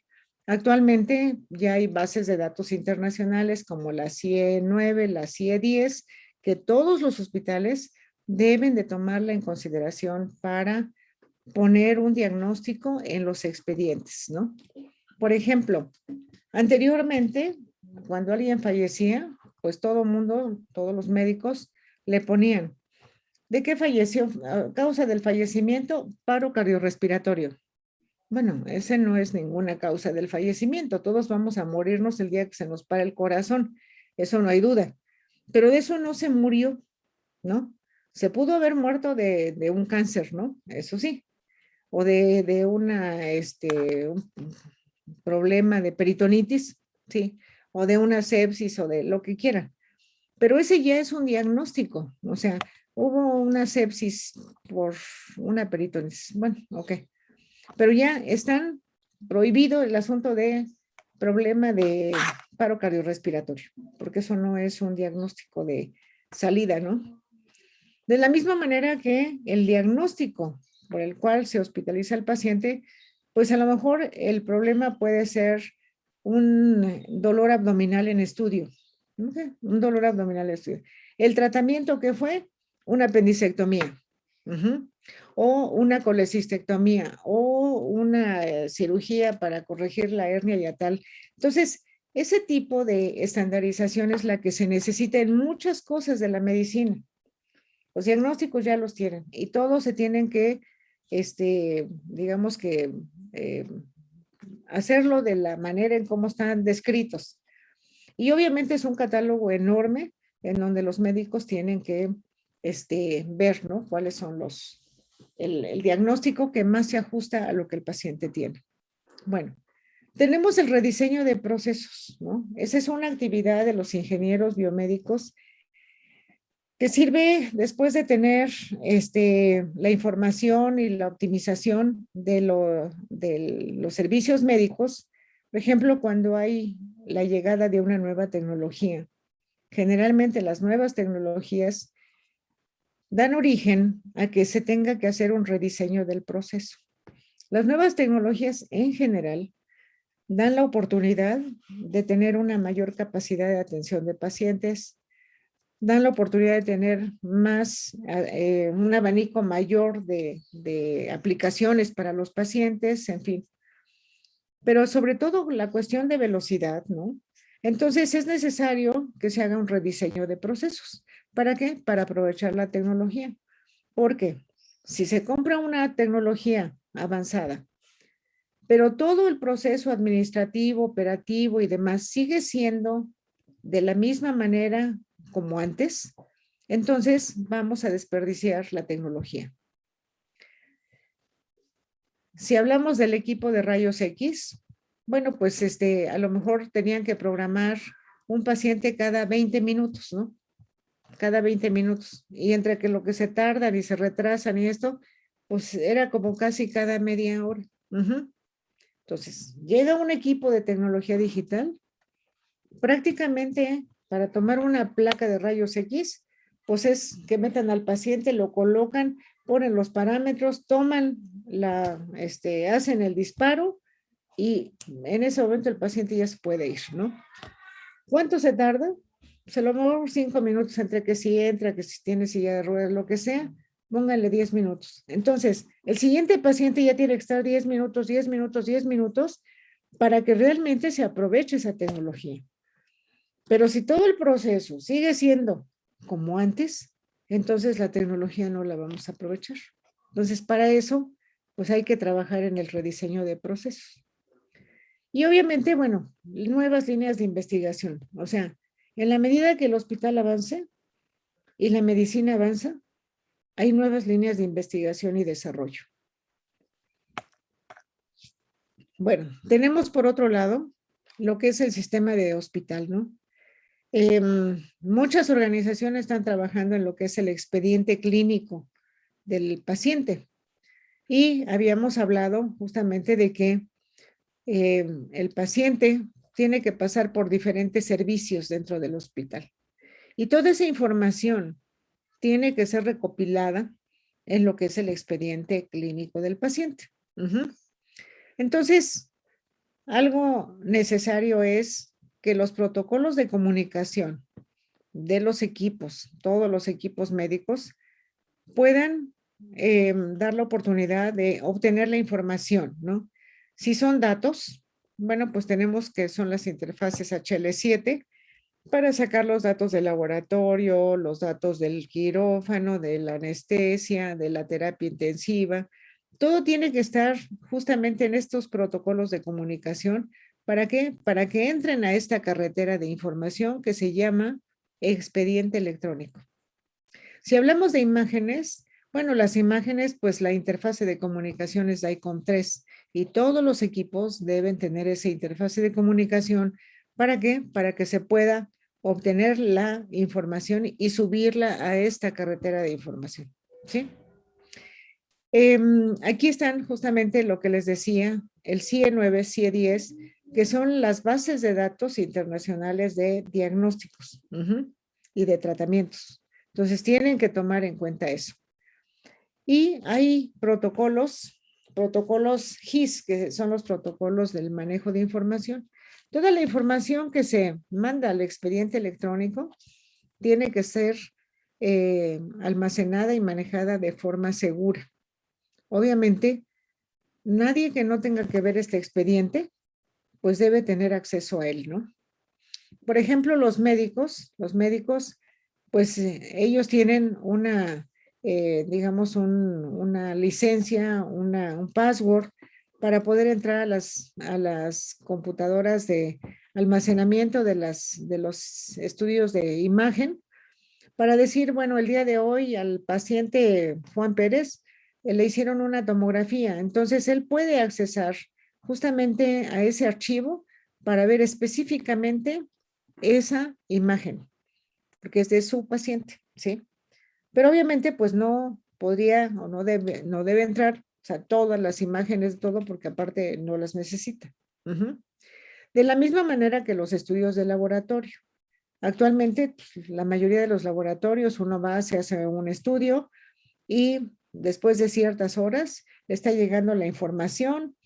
Hay laboratorios que mandan un password para que uno pueda accesar a donde está justamente la información de los estudios, los puede bajar y ya.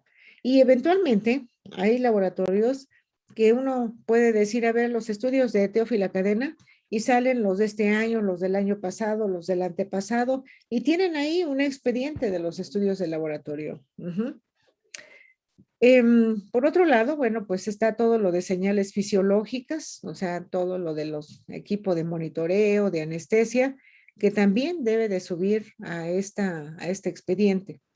La parte de farmacología, o sea, todos los medicamentos que son dados al paciente en las diferentes áreas del hospital, también tienen que estar registradas justamente en esta carretera de información.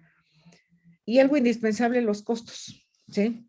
O sea, cada vez que hay un estudio, cada vez que tienen que irse cuantificando los costos de este estudio para que al final sepan cuánto costó la atención médica.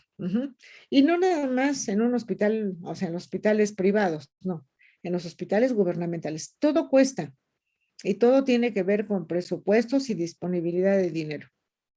Otra información que es muy importante y que obviamente si se tiene un expediente electrónico, pues es lo de morbilidad, mortalidad. La morbilidad, si ustedes recuerdan, pues es de qué se está enfermando la población.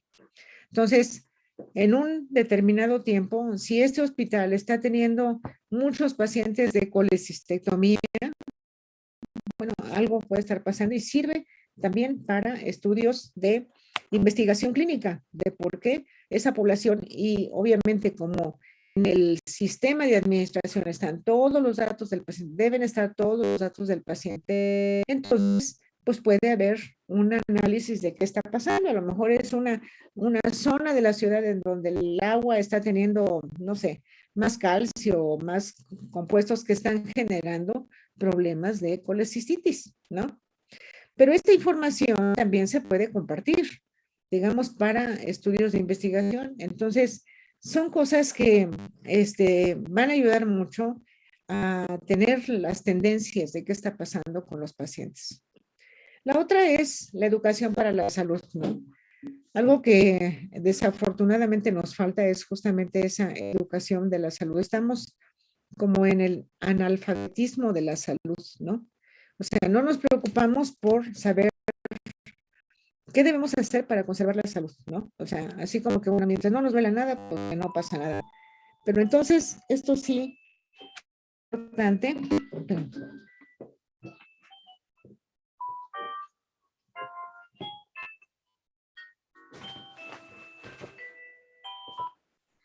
¿Me puede llamar en 10 minutos, por favor? Entonces, es necesario que también haya una retroalimentación por parte del hospital para el paciente y para la familia para buscar alternativas de cómo mejorar la salud. Esta es una responsabilidad de todas las organizaciones de salud, ¿de acuerdo? Y bueno, vemos que el hospital cada vez se vuelve pues un sitio de gran complejidad por todo lo que se necesita tener alrededor para pues tener una información estandarizada y para que se pueda aprovechar realmente la tecnología. Porque lo que decíamos, a ver, actualmente muchos de los equipos que están conectados al paciente, pues en el momento en que se desconecta el paciente se acabó la información, se pierde, o sea, no se recupera. Entonces, lo ideal es de que toda esa información que genera el paciente durante su estancia hospitalaria vaya almacenándose y que realmente en el momento en que el médico pueda analizar tenga elementos para analizar, que no sean cosas así puntuales, ¿no? Sino que vean, o sea, que puedan sacar el beneficio. O sea, los equipos de monitoreo, por ejemplo, pues tienen la capacidad de almacenamiento de 2 semanas, 3 semanas de información, ¿no? Pero aparte ya tienen un proceso de análisis. Las curvas de tendencia, cómo se ha comportado la frecuencia cardíaca, la saturación, la relación entre ellas y todo. Bueno, todo eso pues, es lo que se debe de aprovechar. O sea, no nada más tener al paciente conectado y ver en un momento dado qué está pasando, sí darle una solución, sino ver el estudio completo. Entonces, las instituciones de salud modernas, ¿qué deben de tener? Bueno, pues infraestructura en comunicaciones. Actualmente para todos en cualquier ámbito, en cualquier actividad, las comunicaciones son un punto importante, ¿no? Hace unos días, ¿qué pasó? Que se cayó el WhatsApp y que se cayó algunas otras de las redes sociales. Bueno, pues el mundo medio enloqueció porque esto fue a nivel mundial, ¿no? ¿Por qué? Porque muchas de esas herramientas son actualmente herramientas de trabajo, ¿no? Y entonces de repente, pues, no hay, y entonces, pues, ¿qué está pasando? No, o sea, no, a nivel mundial, pues, todo el mundo estaba preocupadísimo por qué estaba pasando, ¿no? Entonces, en el hospital, ustedes saben que Hay algunas áreas del hospital en donde las comunicaciones no son buenas, ¿no? ¿Por qué? Por la estructura del edificio, porque hay demasiadas interferencias ahí adentro. Entonces, se necesita que el hospital esté preparado. ¿Para qué? Para que haya buenas comunicaciones, para que haya repetidoras de las señales para que no se pierdan, ¿no? Entonces, las tecnologías con interfaces de comunicación estandarizada, como lo que ya vimos, las redes de imágenes, voz y datos, hardware para la recepción, transmisión de información, telefonía, el sistema de información hospitalaria, redes fijas internas dentro del hospital. El hospital debe tener pues tecnología actualizada, idealmente debe de estar siempre tratando de tener una tecnología actual. Debe de haber los usuarios de la tecnología, médicos, enfermeras, técnicos, deben de poder aprovechar todo lo que hoy la tecnología da. Porque muchas veces, pues el equipo se usa para cosas así muy específicas, ¿no? Y no le sacan el provecho, ¿no?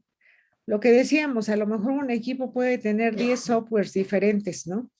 Y esos softwares, pues a lo mejor de esos, pues habrá 2, 3 que son los que más utilizan, pero los demás o no los usan o no los conocen o no les han encontrado la aplicación o no han abierto las posibilidades para los pacientes. Entonces, realmente hoy la tecnología da muchos beneficios. Si hablamos de un equipo de monitoreo, como mediciones directas puede dar 10, pero como mediciones indirectas puede dar 40 y las otras 30 no se aprovechan. Entonces, también hay que decidir para qué queremos equipos tan sofisticados si no vamos a utilizarlos, ¿no?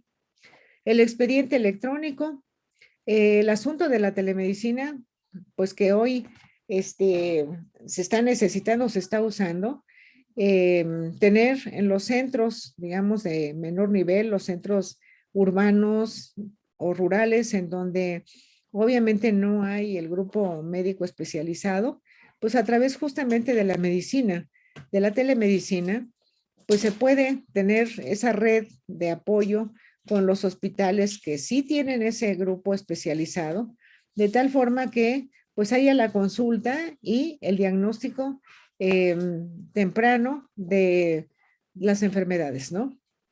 O sea, si en un momento dado, por decir algo, hay una campaña, ahorita hay una campaña de mastografías porque es el mes del cáncer de mama, ok, se van a hacer mastografías.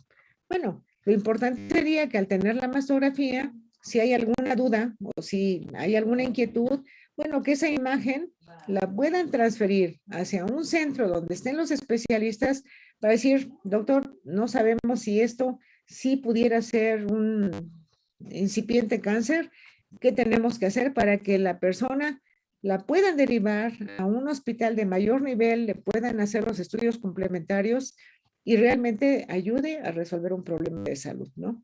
Entonces, la telemedicina, pues es algo que ya está. Lo que se tiene que mejorar mucho son las comunicaciones y obviamente tener un despliegue de equipos de telemedicina para todo lo que son las hospitales o las clínicas de primer contacto. Entonces, bueno, por otro lado, déjenme ver, ¿tienen ya otra clase? ¿Tienen otra clase ustedes ahorita? ¿Ya se tienen que ir? Ya, profesora, nos tiene examen. Ah, tienen examen. Ok, bueno. Entonces vamos a dejarle, yo les voy a mandar parte de esta información para que la revisen y terminamos el miércoles con esto y seguimos con 2 temas que nos están faltando. ¿De acuerdo? Ok. Muy bien. Está bien. Pues que les vaya bien en su examen. Mande.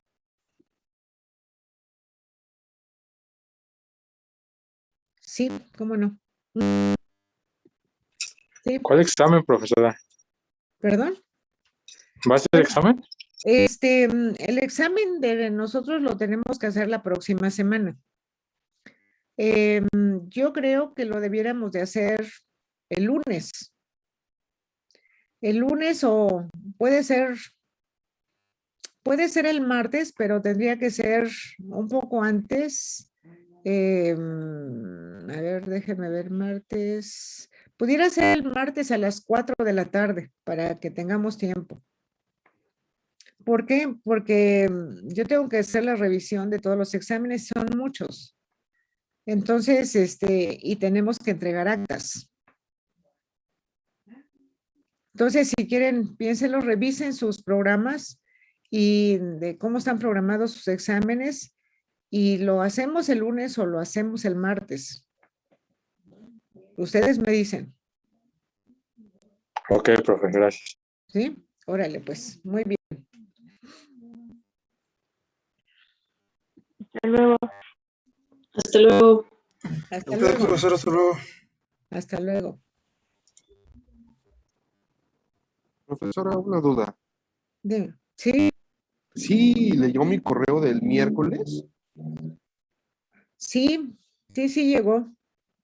Ok, es que no he recibido pues, prácticamente sus mensajes ni nada del material.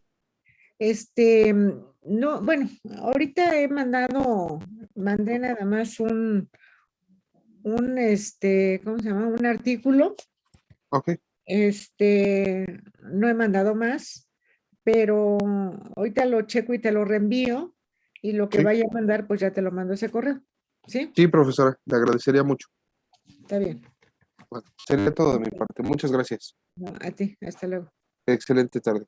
Igualmente. A ver, ¿qué pasó? Sí, mira, no tengo yo ahorita proyectos en proceso. Bueno, sí tengo dos y hemos estado hablando con la universidad porque desafortunadamente no hay mucha apertura ahorita para hacer proyectos de ingeniería clínica. Se estaba ya restableciendo, ¿no? Las actividades en los hospitales, pero nuevamente como que se detuvieron. Entonces, lo que estaban viendo, y yo creo que es bueno que lo hablen con el coordinador, estaban tratando de ver si podían hacer proyectos conjuntos, ¿no? Así como tú lo piensas hacer con tu compañera.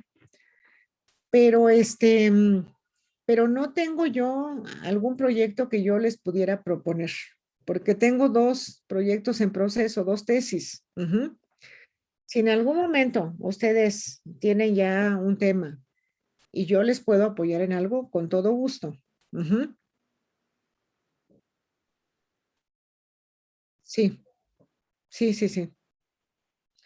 Me parece que en el área estaban tratando de ver algunas líneas de investigación, ¿no? No sé si conviene que lo hablen con su coordinador para ver si hay algunas líneas abiertas en donde ustedes se pudieran integrar.